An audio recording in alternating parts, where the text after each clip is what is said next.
Children, in the previous lecture, we did something about meaning of unemployment. And I said that unemployment and poverty are the professions in India, not any problem. Types पढ़ लिया था हमने और आपको एक खास चीज बताई थी जिससे आप कभी अनएम्प्लॉयड नहीं होंगे। आप फ्री में ऑथर बन सकते हैं, पोएट बन सकते हैं। क्या सिखाया था इसके लिए मैंने? फ्री में ऑथर, फ्री में पोएट। Chat GPT. जीपीटी का फुल फॉर्म पता है क्या होता है? Generative pre text. Generative pre text. चलिए, जनरेट करेगा वो टेक्स्ट जो आप सोच रहे होंगे। So extent and magnitude of unemployment in India क्या है? गरीबी कितनी चरम सीमा पे है, कितनी सो कॉल्ड इसकी क्वांटिटी आप बोल सकते हैं। So please put this heading in your copies, extent and magnitude of unemployment in India. So यहाँ पे तो टोटल टाइम पास चीजें लिखी हुई हैं जो मैं बड़बड़ाता रहता हूं। कैसे पता लगता है कि एक्सटेंट ऑफ अनएम्प्लॉयमेंट है कितना? The first thing is UPS, usual principal status. इसका मतलब होता है a person is unemployed if he or she has been without work for most part of the year before the survey date. तो अगर सर्वे date 31 अक्टूबर 22 है और इसके पहले अप्रैल से अक्टूबर तक ये इंसान मेजॉरिटी टाइम 50% से ज्यादा, 3 महीने से ज्यादा अनएम्प्लॉयड था, कोई काम नहीं था इसके पास, तो हम बोलेंगे कि ये पर्सन अनएम्प्लॉयड की कैटेगरी में चला जाएगा। अब यहाँ पे जो स्टैंडर्ड टाइम पीरियड लिया गया है दैट इज फॉर 6 मंथ। तो कोई भी इंसान अगर 6 महीने खाली बैठा है, अब ये नहीं कि आप देख रहे हैं डेली उसके घर शाम को जाके सब शाम को 2 घंटा सोता ही रहता है, खाली बैठा है। अरे वो सवेरे ऑफिस निपटा के आया है। जो लोग आजकल वर्क फ्रॉम होम करते हैं चिल्ड्रन, क्या वो भी अनएम्प्लॉयड है? No, they are super employed. Okay, so 6 महीने से खाली बैठा हुआ इंसान यूपीएस के तहत अनएम्प्लॉयड माना जाता है। समझ में आ गया? हफ्ते में 1 दिन काम किया। हाँ, हफ्ते में 1 दिन काम किया, हाँ बोल सकते हैं आप इसको। हफ्ते में 1 दिन तो काम कर रहा है बट 5 दिन तो खाली बैठा है। तो ओवरऑल टाइम पीरियड जब आप कैलकुलेट करेंगे तो महीने में 5 दिन काम किया, 25 दिन खाली, तो 6 महीने में 150 दिन खाली हो गया ना वो, तो ये भी अनएम्प्लॉयड ही रहेगा बेसिकली। ओके, रेगुलर एम्प्लॉयमेंट की बात करते हैं हम लोग। CWS, current weekly status, a person is considered unemployed when he does not get the opportunity even for 1 hour। तो एक हफ्ते में अगर 1 घंटे भी आपको काम नहीं मिला तो आप क्या माने जाएंगे? Unemployed as per CWS। समझ में आ गया? तो यूपीएस जो होता है वो मंथ्स में कैलकुलेट होता है और CWS जो होता है वो वीक में। ज्यादा एक्यूरेट दोनों में से कुछ भी नहीं होता है, ये बस किताब में पढ़ा दिया गया है। समझ में आ गया? चलिए, सो यहाँ पे ये सब टाइम पास टेक्स्ट है, इसकी रीडिंग कर लीजिएगा। ये रहा 2.2%। बेसिकली यहाँ पे इसलिए लिखा है कि भाई लोग भी थोड़े से अनएजुकेटेड है इंडिया में। बट अगर हम बात करें भाई, जो लोग ई रिक्शा चला रहे हैं, क्या उनका कोई रिकॉर्ड है गवर्नमेंट के पास? नो। जो लोग सड़क पे चाट बेच रहे हैं, मोमोज बेच रहे हैं, क्या उनका कोई रिकॉर्ड है गवर्नमेंट के पास? तो गवर्नमेंट रिकॉर्ड में सब गरीब है बट रियलिटी में उनसे अमीर कोई है ही नहीं। अंडरस्टैंडिंग और नॉट? हाँ हाँ, चलिए, ये सब पूरा कंटेंट है चिल्ड्रन, इसकी बस रीडिंग कर लीजिएगा आप एक बार। यहाँ पे 6 पॉइंट थोड़ा सा इंपॉर्टेंट है। Rate of unemployment Kerala, Tamil Nadu, Haryana, Arunachal Pradesh, Punjab and Odisha में जनरली ज्यादा है। और सबसे पुअर स्टेट कौन कौन से हैं?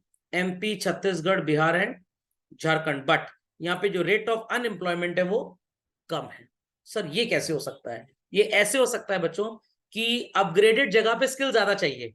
तो MP, छत्तीसगढ़, बिहार, झारखंड में एक ग्रेजुएट भी ई रिक्शा चला के पैसा कमा लेगा, बट बेंगलुरु, कर्नाटका जैसी जगह में, केरल जैसी जगह में ई रिक्शे का ज्यादा बिजनेस है ही नहीं। तो वहां पे अगर आपको कार चलानी आती है तो उबर और ओला में रिक्रूटमेंट है आपका, एल्स नहीं है। तो पुअर जगहों पे unemployment rate is less, rich places में unemployment rate is more.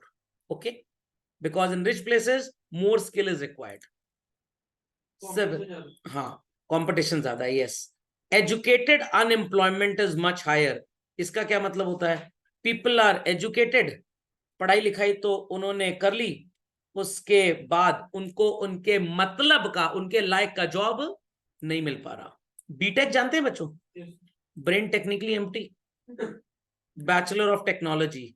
IITs वालों को तो भाई नौकरी वोकरी मिल जाती है, बट इनके अलावा ओनली 20% ऑफ द टेक्नोक्रेट्स, मतलब जो बीटेक के बाद MBA कर लेते हैं, अप्रोक्सीमेटली 15 से 20% MBAs और रफली स्पीकिंग 25% इंजीनियर्स ही एम्प्लॉयबल हैं, बाकी ने सिर्फ गाइड बुक पढ़ के एग्जाम पास किया है, उनके अंदर इंजीनियरिंग टैक्ट है ही नहीं। क्या कंपनी उनको जॉब देगी? नो। आप कहिए मैं हार्वर्ड से पढ़ के आया हूं, कंपनी कहेगी भाई आप हमारे लिए क्या कर सकते हो, हमारा बिजनेस लॉस में जा रहा है, कैसे आप उसको इंप्रूव कर सकते हो। इंटरव्यू में एक क्वेश्चन आपसे बस पूछा गया, अगर आप इसका जवाब दे पाए you are in, else get lost. तो आप बिजनेस लेके आएंगे तब तो आपको जॉब में रखा जाएगा, वरना आपके लिए हमारे पास कोई जगह नहीं है। समझ में आया? कोई इंसान है बहुत एजुकेटेड है, MA इकोनॉमिक्स, PhD इकोनॉमिक्स सब कुछ कर लिया, बट स्कूल में क्लास 10th के स्टूडेंट को वो टैकल ही नहीं कर पा रहा, इकोनॉमिक्स वो पढ़ा ही नहीं पा रहा, उसके एग्जाम्पल इतने हाई फाई थे बच्चे समझ ही नहीं पा रहे, तो बच्चे फीडबैक में टीचर को कितने स्टार देंगे?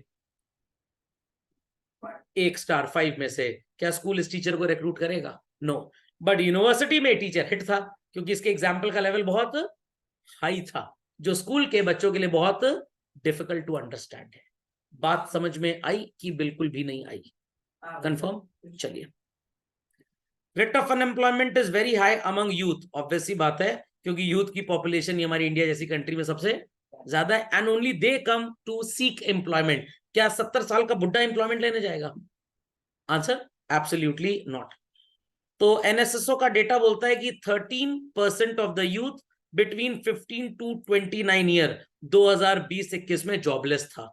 क्यों जॉबलेस था? एक तो वो कोविड वाला पीरियड भी स्टार्ट हो चुका था, इस वजह से भी नौकरियां चली गई। काफी ज्यादा यूथ पढ़ाई में ज्यादा। हाँ, आप ये भी बोल सकते हैं कि भाई लगभग लेटेस्ट से 22 से 24 साल तक तो एजुकेशन ही चलती रहती है, अगर आप पोस्ट ग्रेजुएशन तक पढ़ाई करेंगे तो।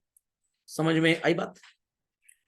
तो गवर्नमेंट ने make in India, startup India, digital India तो चालू किया। मैं एक चीज आपको और बता रहा हूं, अभी नवंबर में बच्चों CBSE ने एक सर्कुलर दिया स्कूल को, और कुछ स्कूल्स को स्किल हब्स बनाने की बात की गई है, जहां पे हर स्कूल को मिनिमम 2 कोर्सेज लेने हैं। आई रिपीट, कितने? 2 कोर्सेज, और दोनों में 30-30 स्टूडेंट्स का बैच होगा। टीचर्स को एम्प्लॉय किया जाएगा, उनकी सैलरी गवर्नमेंट पे करेगी, स्कूल को सिर्फ अपने क्लासरूम्स और फर्नीचर देना पड़ेगा, इलेक्ट्रिक कंजम्पशन के लिए स्कूल को भी थोड़ा सा पैसा चूरन टाइप मिल ही जाएगा। तो मतलब स्कूल को एकदम दान धर्म का काम करना है। अब ये जो 60 बच्चे स्किल एजुकेशन के लिए आ रहे हैं, सर ये कौन से बच्चे होंगे? भाई अगर स्कूल में ऑब्वियस सी बात है बायोलॉजी लैब तो होगी, ये पैथोलॉजी का कोर्स सीख सकते हैं, ब्लड टेस्ट सैंपल कलेक्शन वाले आते होंगे आपके घर में, इनको उतना सिखाया जा सकता है। डेटा एंट्री ऑपरेटर का काम कर सकते हैं, ये फैशन एंड एपरल डिजाइनिंग का कोर्स कर सकते हैं। स्कूल्स में सब्जेक्ट होते हैं तो वही लैब्स इस्तेमाल हो जाएंगी। खोपड़े में बात गई।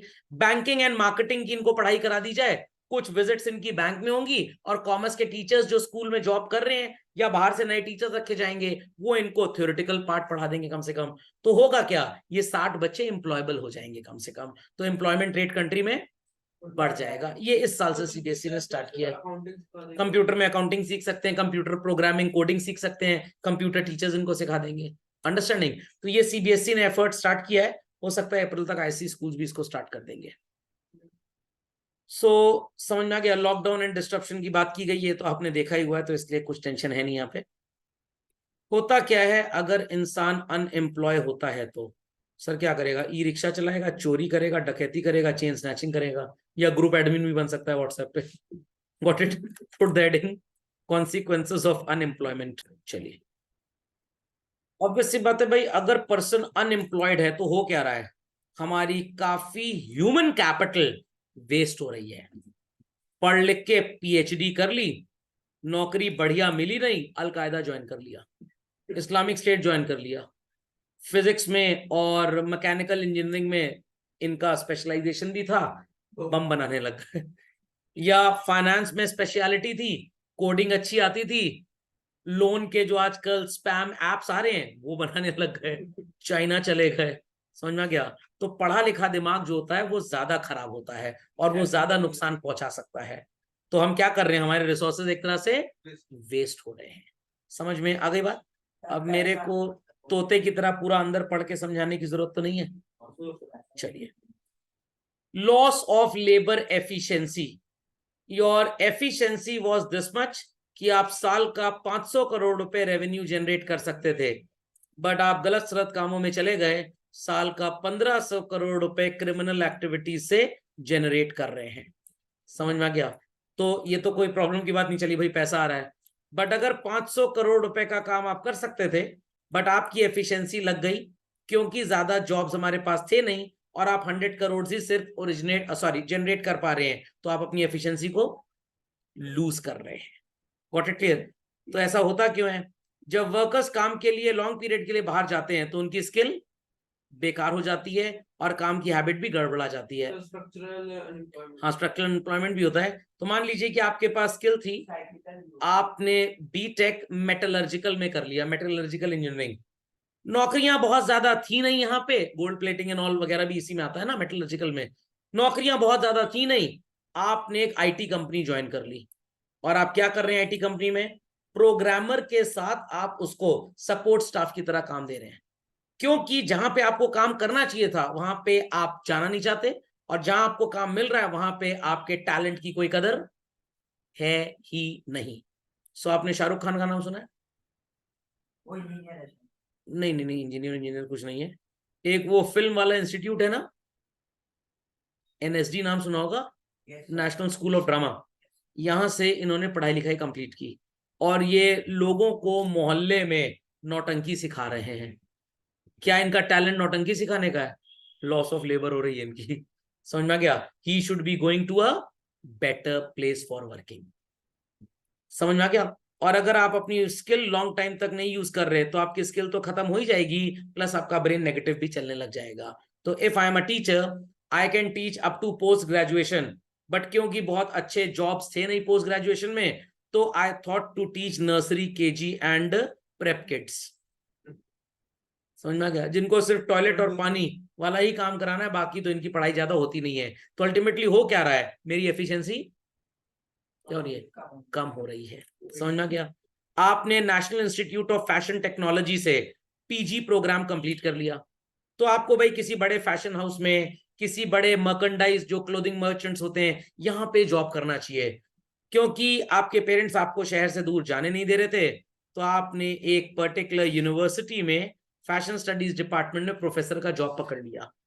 ठीक है, प्रोफेसर के जॉब में भी आपको 1.5 लाख रुपए सैलरी मिलेगी, बट जो आपकी एफिशिएंसी थी फैशन हाउस में जो होती, वो पूरी तरह से खत्म हो गई। समझ में आया कि नहीं आया? इसीलिए interview there is a break in career sir, उसको नेगेटिवली लेते हैं। हाँ, उसको नेगेटिवली लेते हैं।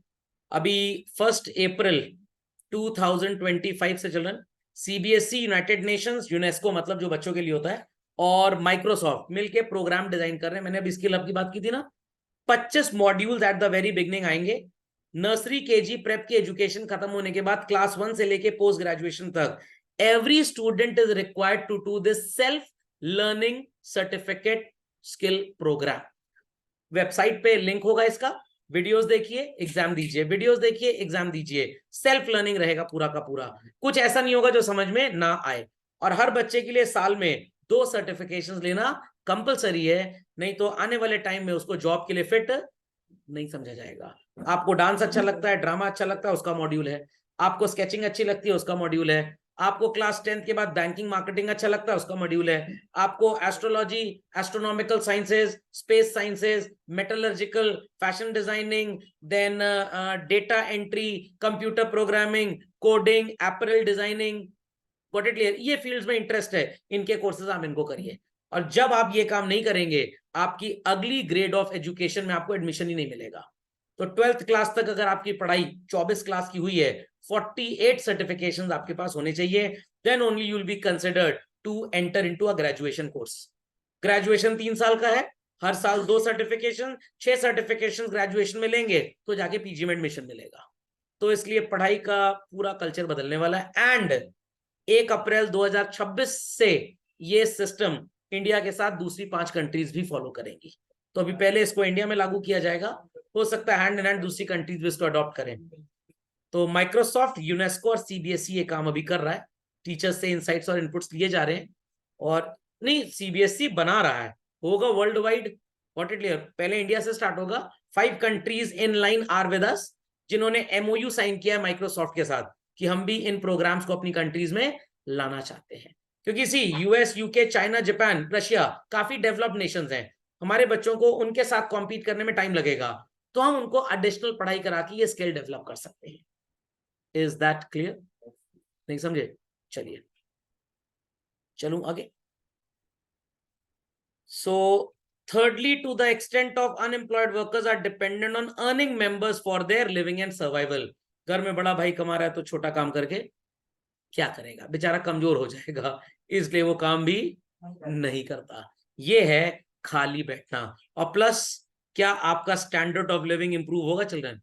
Drastically it would reduce. और आपकी सोसाइटी में कोई इज्जत होगी? नो, बेइज्जत जरूर होगी। एडवर्स इफेक्ट ऑन सेविंग, अगर आप अनएम्प्लॉयड हैं तो आपकी अर्निंग्स कम होंगी चिल्ड्रन, अर्निंग्स कम होंगी तो सेविंग्स भी कम होंगी। तो जब सेविंग कम होगी, आपने पैसे जब बचाए नहीं, तो क्या वो पैसा अगर बचता तो किसी को मिलता? किसी बिजनेसमैन को बैंक लोन देता? बट आपने जब कमाया नहीं, बचाया नहीं, are you participating in economic growth? No, not at all. तो unemployed person would eat away past savings during the spell of unemployment. तो कुछ ना कुछ करते रहिए। और ये ज्यादा अनएम्प्लॉयड कौन लोग होते हैं पता है? जो पढ़ाई लिखाई के टाइम में पबजी वबजी ज्यादा खेलते हैं, फिर जीवन में वो सब्जी नहीं ला पाते हैं। तो आपको डिसाइड करना है कि पबजी खेलना है कि सब्जी लानी है। सोर्स ऑफ एक्सप्लॉयटेशन, अगर इंसान पढ़ा लिखा है बच्चों, आई रिपीट, इंसान पढ़ा लिखा है, क्या उसको कोई एक्सप्लॉयट करेगा? Answer no. पढ़ा लिखा नहीं है, अनएम्प्लॉयड है, कंपटीशन ही नहीं दे पा रहा क्योंकि उसके पास कोई स्किल ही नहीं है, क्या उसे हायर वेजेस मिलेंगी? Not at all. बट अगर आपके पास स्किल है, डायमंड पॉलिशिंग आपको आती है, तो आपके हुनर की कदर है। समझ में आई बात बच्चों? बात समझ में आई? तो आपको पैसा भी कम मिलेगा और काम भी आपसे ज्यादा करवाया जाएगा। एक कंपनी का सीईओ शायद इफेक्टिवली 4 घंटे काम करता है, और एक कंपनी का पीईओ, आगे एन लगा दीजिए, समझ में आ गया? काम भी बेचारा 12 घंटे करेगा और तनख्वाह भी 25,000 रुपए से ज्यादा नहीं मिलेगी। 25,000 में थोड़ा ज्यादा ही बता रहा हूँ, 10 ही 15,000 मिलती है। आप अपने स्कूल के चपरासी और प्रिंसिपल को ही ले लीजिए। प्रिंसिपल का काम क्या है? एसी में रूम में बैठ रहना नहीं, प्रिंसिपल हथौड़ी है, सबको ठोकना है ठीक से। समझ में आ गया? चाहे टीचर हो, चाहे फटीचर हो, चाहे चीटर हो, चाहे चपरासी हो, काम प्रैक्टिकली बहुत इजी है उनका, बट एडमिनिस्ट्रेटिव स्किल है उनके अंदर। तो he is paid for the skill, he is paid for the skill. चपरासी है, उसके पास कोई स्किल ही नहीं है, इसीलिए it leads to exploitation. Lead to inequalities of income, unemployed person will have low income and employed person will have children. Unemployed person will have low income and unemployed person will have low income. unemployed person low है और employed वाले की high है, और इसके लिए हमारी सरकार बैठी हुई है सपोर्ट करने के लिए। ओके, कौन बोझ है सरकार के ऊपर? Unemployed. और अपने घर पे तो हम ही सब। समझ में आ गया? Unemployed person is a burden on the economy children. Change in work attitude, unemployed अगर आप हो गए तो अनएम्प्लॉयड के साथ साथ आप लेजी भी हो जाएंगे और काफी इनएक्टिव। कोई प्रॉब्लम की बात नहीं सर, रियल का एक्टिव प्रो जूस पी लेंगे सर, कोई एक्टिव नहीं होंगे, इनएक्टिव ही रहेंगे। जो जॉब में है उसको पता है भाई 9 बजे I have to report to the office, he will get up in the morning at 6-7, get ready for the office. आलसी आदमी कोई काम है नहीं, निठल्ला काम चोर खाली बैठा है, वो 11 बजे तक सोता ही रहेगा। कुछ लोग क्लास में भी सो जाते हैं। Adverse effect on individual personality, अगर आप कामकाजी इंसान हैं, आपका ड्रेसिंग सेंस सब कुछ बढ़िया रहेगा, और अगर आपके पास कोई काम ही नहीं है, यू आर अनएम्प्लॉयड, तो यू हैव डीमोरलाइजिंग इफेक्ट। आपको लॉस ऑफ डिग्निटी और सेल्फ रिस्पेक्ट झेलना पड़ेगा। मोहल्ले में आपसे पूछे क्या कर रहे हो, आ रहा हूं बता रहा हूं थोड़े दिन क्या कर रहा हूं, और आप गायब हो गए। समझ में आया कि नहीं आया? मोहल्ले वाले 4 बातें सुनाएंगे सर, 5 बातें नहीं सुना सकते, 4 में ही आप त्रस्त हो जाएंगे। आपकी मम्मी पापा से पूछेंगे आपका लड़का क्या कर रहा है, ग्रुप एडमिन है, लगा बड़ी कंपनी में, पता लगा व्हाट्सएप के 4-5 ग्रुप में एडमिन है। अंडरस्टैंडिंग? तो कभी भी खाली मत बैठिए। मॉरल डिग्रेडेशन, बीवी अलग से ताना मारेगी। समझ में आ गया? तो मॉरल डिग्रेडेशन क्या होगा भाई? आपके पास काम तो है नहीं, तो अल्टीमेटली क्या होगा? Unemployment breeds corruption. आप कहीं एजेंट बन गए आरटीओ ऑफिस में, और लोगों से ढेर सारे पैसे लेके, करप्ट हाँ सबसे करप्ट नहीं होते, इनसे ज्यादा भी बड़े बड़े लोग हैं। Got it clear? चोर भी बन सकते हैं, गैम्बलिंग करने लग जाएंगे आप, बैटिंग करने लग जाएंगे, सट्टा जुआ खेलने लग जाएंगे। समझ में क्या? Adverse social and political effects, ये गुंडे बदमाश भी बन जाते हैं, पॉलिटिकल पार्टीज के बड़े फेवरेट होते हैं ये लोग। Got it clear? चम पता लगा अपना एक अलकायदा जैसा गैंग चालू कर दिया, खोपड़े में बात गई। तो ये सब चीजें भी होती है, इसीलिए अनएम्प्लॉयड नहीं रहना चाहिए। समझ में आ गया बच्चों सारे के सारे कॉन्सिक्वेंसेस? चलिए, वजह क्या है कि इंसान अनएम्प्लॉयड है? Put the heading children in your copies, causes of unemployment. First reason why people are unemployed, country में जब जॉब अपॉर्चुनिटीज ही नहीं है, क्योंकि हमारा ग्रोथ रेट बहुत स्लो है। चाइना में हर साल इफ आई से नंबर ऑफ फैक्ट्रीज 20% के रेट से बढ़ रही हैं, और इंडिया में 1% के रेट से बढ़ रही हैं। Where people have more employment opportunities बच्चों, चाइना में एम्प्लॉयमेंट अपॉर्चुनिटी ज्यादा होगी और हमारे यहाँ कम होगी। Understood this? तो अगर हमारे एम्प्लॉयमेंट अपॉर्चुनिटी बढ़ने लग जाए तो हमारे यहाँ भी अनएम्प्लॉयमेंट कम हो जाएगा। Got it clear? Majority people in India do work in agricultural areas, but ज्यादा एम्प्लॉयमेंट कहाँ पे मिलता है? इंडस्ट्रियल सेक्टर पे मिलता है।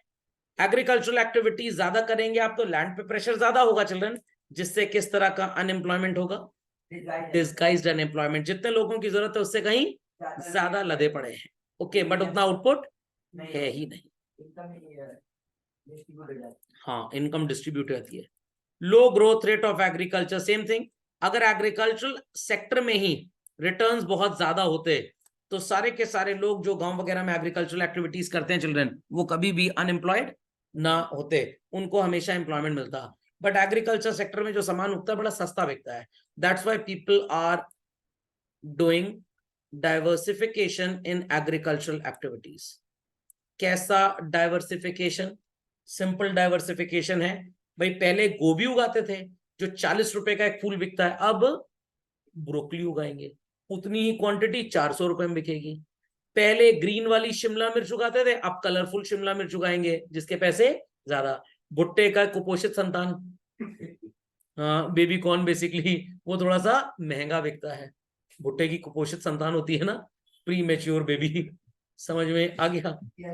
चलिए, वो गलती से उगाया जाता है, नहीं गलती से नहीं उगाया तो उसकी फसल होती है। ओके, सबको समझ में आ गया लो रेट ग्रोथ ऑफ एग्रीकल्चर की वजह से क्यों ऐसा है?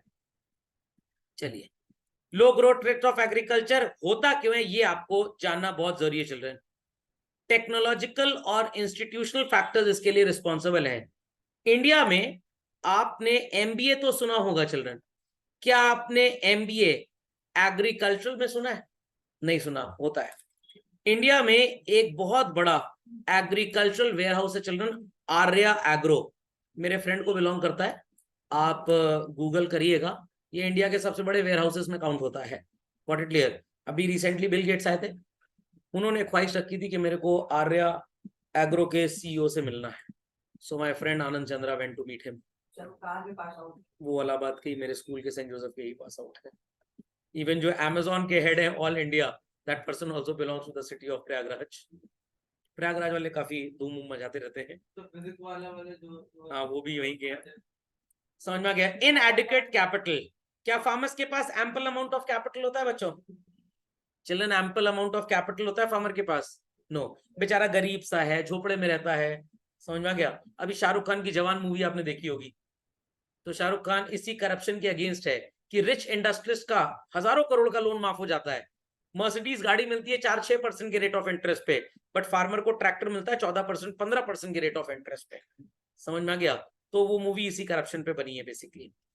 लैक ऑफ मल्टीपल क्रॉपिंग है हमारे कंट्री में। मल्टीपल क्रॉपिंग जानते हैं आप लोग? खेत के ऊपर मल्टीप्लिकेशन की टेबल सिखाई जाती है, 2 4 8। हाँ, क्रॉप रोटेशन, और एक साल में एक से ज्यादा क्रॉप उगाना। लैंड को खाली मत छोड़िए, लैंड की फर्टिलिटी रीगेन हो जाती है। What it clear? और आपका रेवेन्यू भी बढ़ जाता है, और ज्यादा फोकस करना चाहिए कैश क्रॉप्स में। So we have an organisation, national council for agro economic research, ये सॉइल टेस्टिंग वगैरह करते हैं। आजकल काफी एडवर्टाइजमेंट भी आता है, सॉइल टेस्टिंग करा के आप चेक कर सकते हैं that soil is suited best for what purpose. जिस पर्पस के लिए वो बेस्ट सूटेड है हम उसको वहीं पे इस्तेमाल करेंगे ताकि हमारा रेवेन्यू बढ़ जाए। Got it? Yes, sir. Low rate of capital formation is directly linked with children low rate of economic growth. If I say China में कैपिटल फॉर्मेशन 8% का है और इंडिया में 3% का है, तो ये प्रॉफिट हम मान सकते हैं कॉमर्स की भाषा में, इट इज प्रॉफिटेबिलिटी रेट। तो भाई अगर 8% का प्रॉफिट चाइना में है और चाइना में 100 करोड़ रुपए किसी बिजनेसमैन ने लगाया तो उसका प्रॉफिट कितना हो जाएगा? 8 करोड़। लगभग 10 साल में बच्चों 80 करोड़ का प्रॉफिट आएगा। कितना प्रॉफिट आएगा? 80 करोड़ का। ये 80 करोड़ रुपए के प्रॉफिट से हम 10 साल में एक नई फैक्ट्री खोलेंगे। इंडिया में प्रॉफिट कितना आएगा 3% के हिसाब से? 3 करोड़। और मान लेते हैं कि अगर 80 करोड़ का प्रॉफिट हमको चाहिए तो एटलीस्ट 26 ईयर्स वेट करना पड़ेगा। तो चाइना हमसे 10 साल में आगे निकल जाएगा, हमें वो काम करने में 26 साल लगेंगे। तो अगर हमारी प्रॉफिटेबिलिटी लो है चिल्ड्रन, तो हमारा एम्प्लॉयमेंट रेट भी लो रहेगा। ओके। रैपिड पॉपुलेशन ग्रोथ, खाने वाले पेट और मुंह ज्यादा हैं, कमाने वाले हाथ कम है। इंडिया में पिछले 10 साल से कल्चर हो गया that females are also into job, particular they are also having good startups, और काफी जगह जॉब में आपको नजर आते हैं। नहीं तो इंडिया में MBBS समझते हैं इसका मतलब? मियाँ बीवी बच्चे सहित कमाने वाला एक इंसान था और कुंडली मार के उसकी छाती फैलाने वाले 3 लोग। समझ में आ गया? तो इसीलिए हमारे पास इनकम इनइक्वालिटीज भी हैं। बड़े परिवारों में कमाने वाले लोग अगर बहुत कम है तो उनके पास जॉब अपॉर्चुनिटीज ज्यादा नहीं है। मैक्सिमम पैसे तो पापा के लग गए नेसेसिटीज को फुलफिल करने के लिए। क्या अच्छी एजुकेशन मिल पाएगी? नो। जब अच्छी एजुकेशन नहीं मिल पाएगी, क्या अच्छी जॉब अपॉर्चुनिटीज होंगी बच्चों? बिल्कुल भी नहीं होंगी। सो इन a family of 4 where 3 are earning, पैसे बहुत होंगे तो बढ़िया एजुकेशन अच्छे इंस्टीट्यूशन में मिल सकती है आपको। या पापा ही इटसेल्फ सिर्फ इतने पैसे कमा ले कि बच्चों को अच्छे एजुकेशन में दें, अच्छी स्कूल्स में भेजें, जैसे आपके पेरेंट्स हैं। बट कुछ पेरेंट्स ऐसे भी होते हैं जो अपने बच्चों को अच्छी एजुकेशन नहीं दे पाते और एडवांस स्टडीज के लिए उनको बड़ा डिप्राइव्ड रखा जाता है और अच्छी इंप्लॉयमेंट अपॉर्चुनिटीज नहीं मिलेंगी। मैं आपको IIM का एग्जांपल देता हूं children. It costs around 40 lakh rupees to do MBA from IIM। क्या एक एवरेज इंडियन अपने बच्चे को भेज सकता है? No. Even if a middle class person sends his or her child to study in IIMs, उसको 40 लाख रुपए का लोन लेना पड़ेगा 2 साल के लिए।